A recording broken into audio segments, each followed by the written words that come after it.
पूनम पांडेचं कॅन्सरने निधन, वयाच्या 32व्या वर्षी घेतला अखेरचा श्वास. अभिनेत्री पूनम पांडेविषयी धक्कादायक बातमी समोर येत आहे. वयाच्या 32व्या वर्षी पूनमचं कॅन्सरने निधन झालं आहे. तिच्या टीमकडून पूनमच्या निधनाच्या वृत्ताला दुजोरा देण्यात आला आहे. अभिनेत्री पूनम पांडेचं निधन झालं आहे. तिच्या टीमने या वृत्ताला दुजोरा दिला आहे. पूनमचं गुरुवारी रात्री निधन झालं, असं तिच्या टीमने एका वृत्तवाहिनीशी बोलताना सांगितलं आहे. पूनमच्या अधिकृत इन्स्टाग्राम अकाउंटवर एक पोस्ट लिहिण्यात आली होती. त्यात तिच्या मृत्यूविषयी सांगण्यात आलं होतं. ही सकाळ आमच्यासाठी खूप कठीण आहे. पूनमचं निधन सर्व्हायकल गर्भाशयाच्या कॅन्सरने झालं आहे, असं त्यात लिहिलं आहे. अवघ्या 32व्या वर्षी पूनमने अखेरचा श्वास घेतला आहे.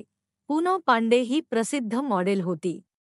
2011 मध्ये क्रिकेट वर्ल्ड कप फायनलच्या आधी पूनम सर्वाधिक चर्चेत आली होती. भारताने अंतिम सामना जिंकला तर मी स्ट्रिपिंग करेन, असं तिने जाहीर केलं होतं.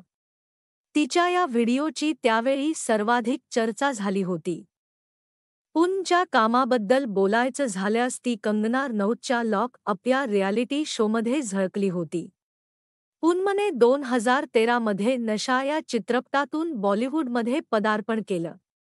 या चित्रपटात तिने एका शिक्षिकेची भूमिका साकारली होती, जिचे तिच्या विद्यार्थ्यासोबत शारीरिक संबंध असतात.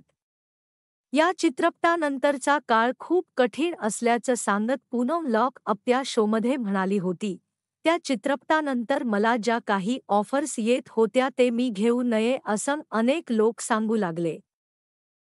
मला अभिनय करायचा आहे, चित्रपटांमध्ये काम करायचं आहे असं मी त्यांना सांगू इच्छिते. मी उत्तम डान्सर आहे आणि अभिनेत्रीसुद्धा आहे, हे मला सिद्ध करून दाखवायचं आहे. चुकीचे निर्णय घेऊन माझी दिशाभूल झाली. पण आता मी योग्य मार्ग निवडणार आहे. सर्व्हायकल कॅन्सर म्हणजे काय? सर्व्हायकल कॅन्सर म्हणजेच गर्भाशयाचा कॅन्सर हा सध्या महिलांमध्ये वाढणारा कॅन्सर आहे. अनेकांना अजूनही याच्याबद्दल पुरेशी माहिती नाही. या कॅन्सरची लक्षणं सुरुवातीला खूपच सौम्य असू शकतात. योनिमार्गातून असामान्य रक्तस्राव होणं, 2 मासिक पाळीदरम्यान, लैंगिक संबंधांदरम्यान किंवा रजोनिवृत्तीनंतर योनिमार्गातून असामान्य द्रव स्रवणं, लैंगिक संबंधांदरम्यान खूप वेदना होणं अशी त्याची लक्षणं आहेत. सर्व्हायकल कॅन्सरचं एक प्रमुख कारण म्हणजे HPV किंवा ह्यूमन पॅपिलोमा व्हायरसचा संसर्ग. त्या कॅन्सरच्या जवळपास 99% केसेसमध्ये हा विषाणू आढळतो.